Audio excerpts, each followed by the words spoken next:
No, I think It was a meltdown for the age. It was a meltdown for the ages, and the world, the sports world, is talking about it. Nick, good afternoon. good afternoon, Cormac. How are you? Not too bad. Have you ever seen anything like this in a long, long time?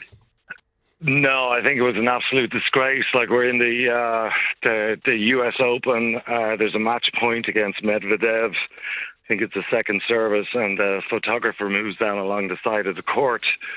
The referee interrupted it, and by the rules, he's entitled to first serve again. And then Medvedev kicked off, started calling asking the referee whether he was a man or not. He incited the crowd to start booing. He started insulting the photographer, saying he gets paid by the match rather than the hour. A 6-minute delay ensued, and eventually he won that point. But eventually he lost the game, and at the end of it, if anybody goes online and looks at it, you see him sitting at his chair, and he's got his racket, and he smashes it 10 times and puts it into smithereens. So it's not a good look. I think these guys are making a fortune, and they've got a responsibility to uphold the character of the game. And it's not just in tennis; it's across all other sports, golf, soccer, you name it. I think the other thing as well is that these guys don't realise, or they don't care about it. And we've all done it when we were kids. We all wanted to be the next Messi, or we all wanted to be the next Bjorn Borg.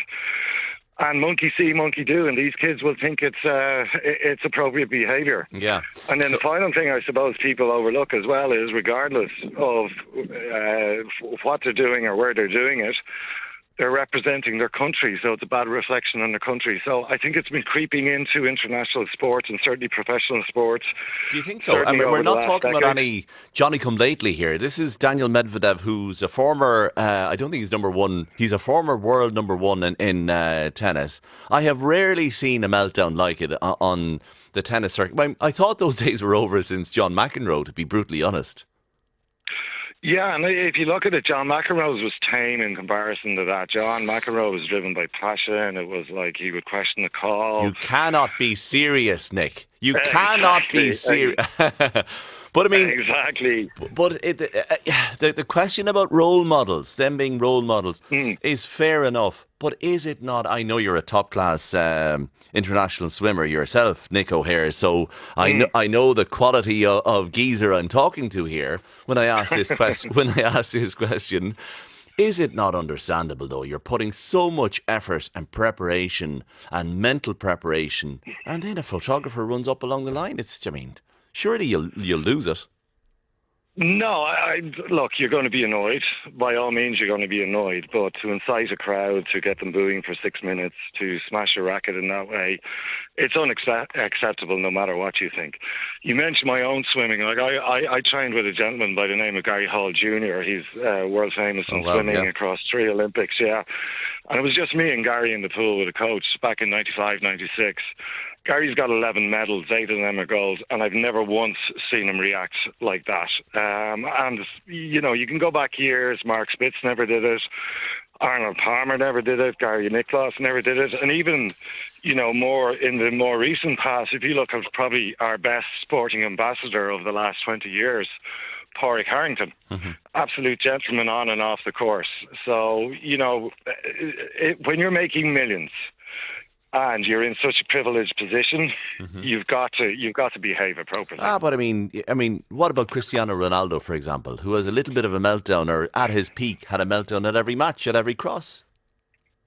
Yeah, and that's something that's crept into the game, and it's interesting. I had a discussion with one of the sports journalists in RTE, we won't name him, but he said it's part of the game. But where in the game's rules or the game's history does that come into it? Where has that been published and so on?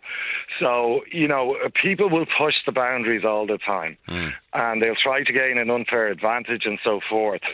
And the problem probably lies with the governing bodies, the referees, the organisation. So if you look at, for instance, in Ireland, the Camogie All-Ireland final there a couple of weeks ago, which I watched. My mother was from Galway and I was born in Galway, so obviously cheering for the Maroons. Yeah. And just before half-time, A Galway player came up to a Cork player, nudged him in the back, and the Cork lady turned around and gave her a left hook that you could see in any Is this a sending off boxing incident? world championships.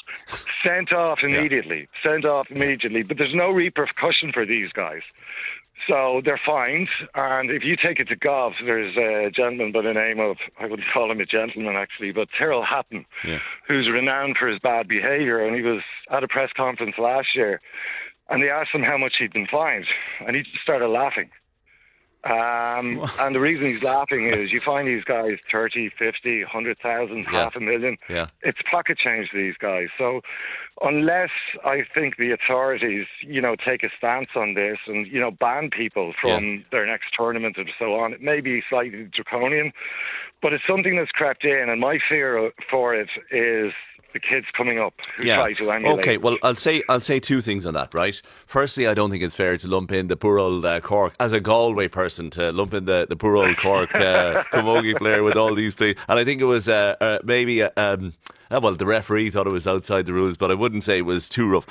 But I'll say this, though, in terms of repercussions for professional sports people and so on, I just wonder if it's the mommy and the daddy on the sideline that's taking their cue from the professional sports people who act up and who are telling their sons and daughters playing the match, and they're on the sideline, keep talking, don't take that off the referee, get stuck in, speak up for yourself. I mean, that happens more often than the child acting up. It does, yeah, but one really good example to I suppose refer to is rugby. And we've all seen rugby, and you've seen these giants of men, like 6'10", 7 feet. Yeah. And when they're being reprimanded by the referee, they're like a little schoolboy. And the respect is there. The respect not only for the players, but also for the referee. And what the referee says goes. But they've also got a respect for the game and the tradition of the game. Okay. And unfortunately, this is what's being lost. And it's this whole let's win at all costs kind of stuff. Like, you win at all costs, but you win at all costs to yourself, not to the detriment of others. Okay. So when you're training at that level and so on, you put your body through hell and you put your mind through hell, and that's fine, and that's your decision to make. But it's not about cheating. It's not about trying to gain an unfair advantage. And those lines have been blurred significantly over the last number of years. Can I say this here? My reaction to the Daniel Medvedev sports meltdown was more of understanding. And I said, look, of course you're going to lose it sometimes, but you have a very different reaction, and you're talking about the knock-on effect, the role model effect for kids and so on. When I put my sporting achievements up against your sporting experience and achievements, Nick O'Hare, I think there's only one winner here, and I think it's you. It's not about sporting achievements. It doesn't matter what level you're at. It doesn't matter what level you're at. As you said, the under-10s or under-8s, Cardmore hurling down in Galway, where my mother was from. They're as passionate about it as the professionals. So it doesn't matter what level you're at. Yeah. So the rules should apply to all, and the behaviour should apply to all. Okay, I'd love to know if people feel the same. 51551. Nick, good to talk to you, and thank you very much indeed. It was a shocking sports meltdown. Let me know your reaction.